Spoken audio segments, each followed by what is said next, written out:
Cycle గుర్తుకు ఓటేద్దాం, అయ్యన్నను గెలిపిద్దాం.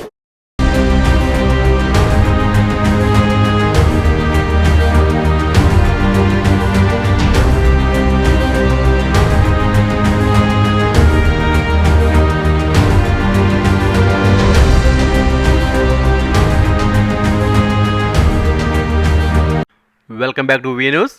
నర్సీపట్నం నియోజకవర్గం మాకవరపాలెం మండలం గిడుతూరు గ్రామంలో మాజీ మంత్రివర్యులు చింతకాల అయ్యన్న పాత్రుడు ఎన్నికల ప్రచారం నిర్వహించారు. ఈ ప్రచారంలో మాజీ శాసనసభ్యురాలు ముత్యాల పాప, అనకాపల్లి ఎంపీ అభ్యర్థి సీఎం రమేష్ పాల్గొన్నారు. ఈ సందర్భంగా సీఎం రమేష్ మాట్లాడుతూ వ్యతిరేక ఓటు చీలనివ్వకుండా పవన్ కళ్యాణ్ తగ్గి కూటమికి మద్దతిచ్చారని అన్నారు.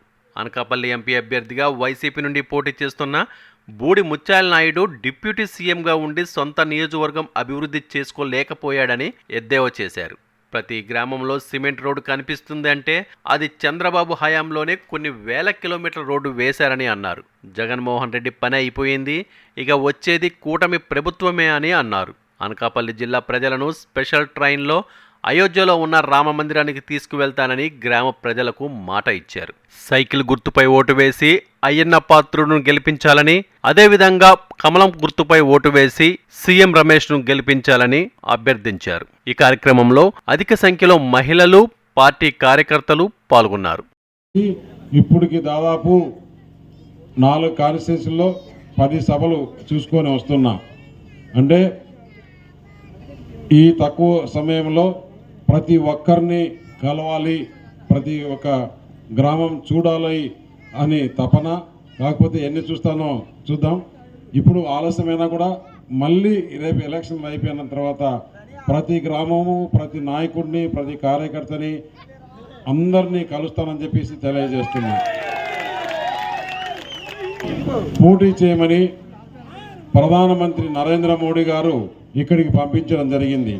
దానికి చంద్రబాబు నాయుడు ఆశీస్సులు, పవన్ కళ్యాణ్ గారి మద్దతుతో ఇక్కడికి రావడం జరిగింది.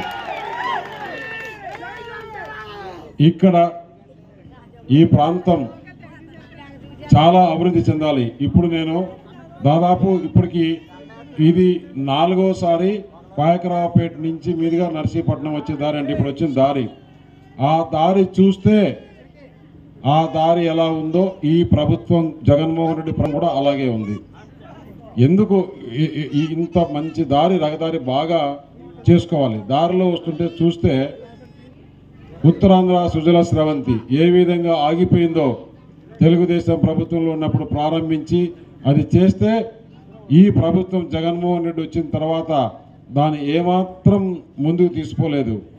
ఇదే రేపు కూటమి ప్రభుత్వం వచ్చిన తర్వాత ఈ పోలవరం నుంచి ఏదైతే కెనాల్ ఉందో ఆ కెనాల్ని కంప్లీట్ చేసి ఈ ప్రాంత రైతాంగాన్ని ఆదుకుంటామని చెప్పేసి తెలియజేస్తున్నా. అంటే మీకు ఉదాహరణ చెప్తా.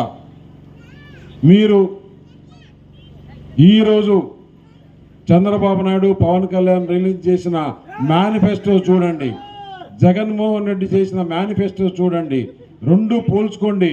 ఒక్కొక్కరికి ఎంత ఆదాయం వస్తుందో చూడండి. అతను ఏం చెప్తున్నాడు? 3,000 రూపాయలు పెన్షన్ ఇస్తాడంట. చంద్రబాబు నాయుడు ఏం చెప్తున్నాడు? 4,000 రూపాయలు ఇస్తానని చెప్తున్నాడు. అంటే ఒక మనిషికి సంవత్సరానికి 12,000, 5 సంవత్సరాలకి 60,000 రూపాయలు వారా ఒక్క మనిషి పైన. అలాగే జగన్మోహన్ రెడ్డి ఏం చెప్తున్నాడు? ఇంట్లో ఎంతమంది ఉన్నా కూడా 15,000 రూపాయలు విద్యా దీవెన ఇస్తానంటున్నాడు. చంద్రబాబు నాయుడు ఇంట్లో ఒకరు చదువుకున్నా, 2 చదువుకున్నా, 3 చదువుకున్నా ఒక్కొక్కరికి 15,000 ఇస్తానంటున్నాడు.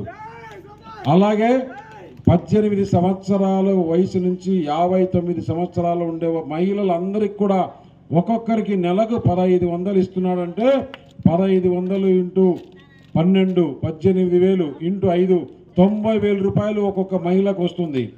ఇవన్నీ ఆయన చెప్పుకుంటూ పోతున్నాడు. అలాగే మహిళలకి మీరు ఈ ఊరు నుంచి మడతూరు నుంచి పోవాలన్నా కూడా తిరుపతి వెంకన్న స్వామి దర్శనం చేసుకోవాలంటే, బస్సులో ప్రయాణించాలంటే ఉచిత బస్సు ప్రయాణం. మీరు ఏ ఊరు నుంచి ఏ ఊరికైనా వెళ్ళండి, మీ బిడ్డల దగ్గరకండి, మీ అల్లుల దగ్గరికి, కోడల దగ్గరికి, కొడుకుల దగ్గరికి, ఎవరి దగ్గరికి పోవాలన్నా కానీ ఆంధ్రప్రదేశ్ రాష్ట్రం అంతా కూడా మహిళలకి ఉచితంగా ప్రయాణం బస్సుల్లో. అలాగే ఇంటికి 3 సిలిండర్లు. ఇలాంటి పథకాలన్నీ చెప్పుకుంటూ పోతే చాలా ఉన్నాయి. అందుకనే నేను ఈ గ్రామస్తులను కోరుతున్నా, యువకులు ఎవరైతే ఉన్నారో వారందరికీ కూడా ఊర్లో వాళ్ళకందరికీ వాళ్ళ మేనిఫెస్టో, చంద్రబాబు నాయుడు వస్తే ఏం మేలు జరుగుతుంది, జగన్మోహన్ రెడ్డి వస్తే మనం అయిపోతాం. ఎందుకంటే రేపు చంద్రబాబు నాయుడు ఇసుక కూడా ఉచితం అని చెప్పాడు. ఇంక ఎవరి పెత్తనము ఉండాల్సిన అవసరం లేదు. అన్నిటికన్నా ముఖ్యంగా ఇంతకుముందు పెద్దలు అయ్యన్న పాత్రుడు గారు చెప్పినట్లు ఆ బ్రాందీ, నాసిరకం బ్రాందీ, ఆ బ్రాందీ వ్యాపారం అంతా జగన్మోహన్ రెడ్డి చేస్తున్నాడు. వ్యతిరేక ఓటు చీలనివ్వను, అందరం కలిసి పోటీ చేస్తామంటు అని ఈరోజు ప్రజల కోసం ఆయన తగ్గి ఈ కూటమి కడితే జగన్మోహన్ రెడ్డి ఏమంటున్నాడంటే వాళ్ళందరూ ఏకమైనారంట. ఎందుకు కారయ్యా, నీ దుర్మార్గాన్ని అరిగట్టడానికి అందరం ఏకమైతాం. అయినా కూడా నీలాంటి రాక్షసుడితో ఎవరైనా కలుస్తారా? ఎవరు కలవరు. ప్రజలు రేపు 13వ తారీఖున నువ్వు చెప్తున్నావు కదా, ఇన్ని రోజులు బటన్ నొక్కినా డబ్బులు వేసినానని, అదంతా చాలా డబ్బులు నీ జోబులోకి నొక్కున్నావు.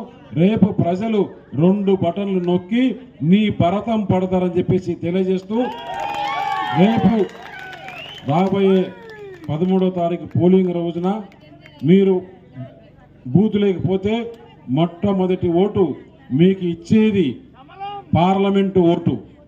పార్లమెంటు బూత్లోకి వెళ్ళి అక్కడ కమలం పైన నొక్కండి.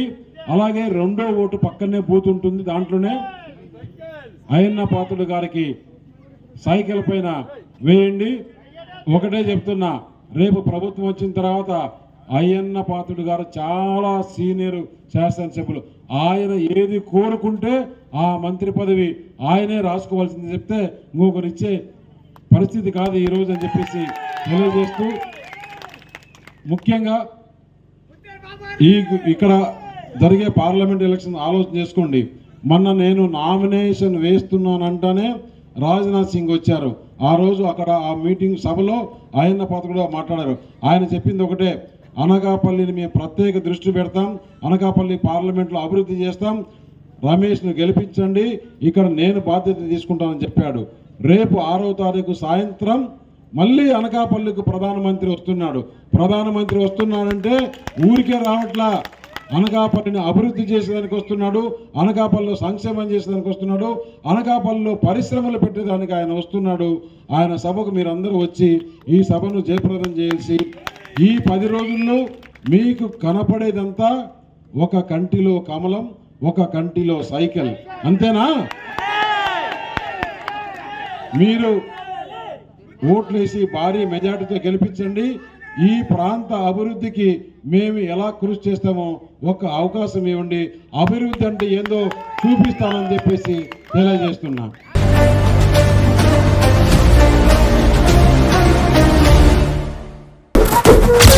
సైకిల్ గుర్తుకు ఓటేద్దాం, అయ్యన్నను గెలిపిద్దాం.